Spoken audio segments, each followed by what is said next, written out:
Le sénateur Ted Cruz siège à la commission judiciaire du Sénat. Il faisait partie de l'équipe de recomptage du président George W. Bush en 2000 en Floride. Sénateur, c'est toujours un honneur de vous recevoir. Merci d'être avec nous. Bonjour Maria, c'est un plaisir d'être avec vous.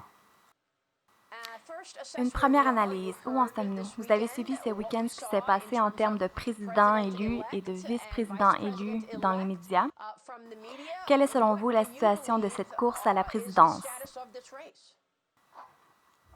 À vrai dire, je pense que tout ceci est largement prématuré. À ce stade, nous ne savons pas qui a remporté l'élection. Les médias essayent désespérément d'amener tout le monde à couronner Joe Biden en tant que prochain président, mais ce n'est pas ainsi que cela fonctionne.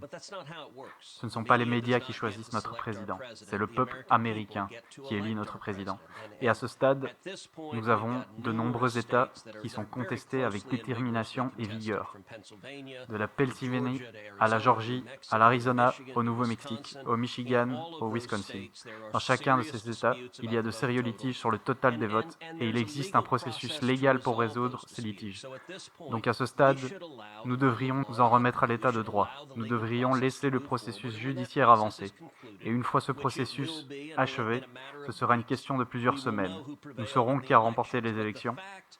Quand bien même, les grandes agences de presse de New York souhaitent la défaite de Donald Trump. Ce n'est pas à elles d'en décider, c'est une décision qui concerne les électeurs. Nous nous dirigeons vers de multiples recomptages dans plusieurs États. Nous venons juste d'entendre Rudy Giuliani. Il va déposer une plainte en Pennsylvanie demain. D'autres poursuites sont à venir tout au long de la semaine. Il a déclaré qu'à la fin de la semaine, il y aurait 5 procédures engagées et qu'il pourrait potentiellement y avoir 10 États volés. 800 000 voix litigieuses, selon Rudy Giuliani. Expliquez-nous le processus en votre qualité de constitutionnaliste et d'expert de la Cour suprême. Comment le système judiciaire fédéral va-t-il traiter ces poursuites en cours? Eh bien, nous avons vu que plusieurs plaintes ont déjà été déposées. Je m'attends à d'autres encore.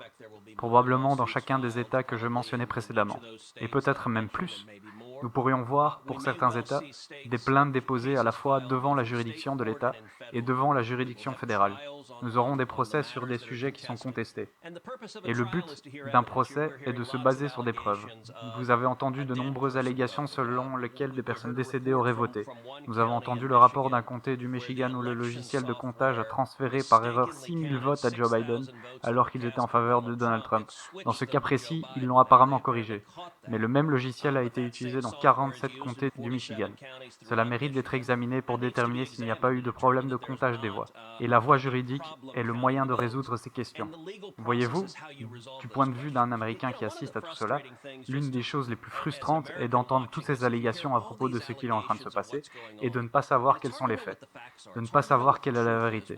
Eh bien, nous avons un processus pour établir la vérité et il consiste à aller devant un tribunal, à lui présenter des preuves et à les faire valoir.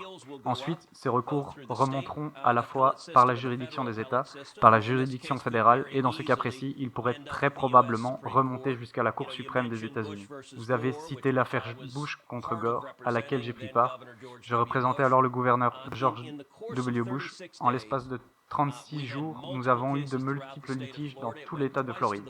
C'est passé 2 fois devant la Cour suprême de Floride, 2 fois devant la Cour suprême des États-Unis. Cela a mis 36 jours pour être tranché, mais nous avons obtenu la réponse. Je m'attends à un processus similaire dans la situation actuelle. Malgré les médias qui essayent de raconter à tout le monde « laissez tomber, rentrez chez vous, nous décidons du vainqueur », ce n'est pas comme ça que ça marche. Nous devons respecter la loi et ça signifie laisser le processus judiciaire se dérouler.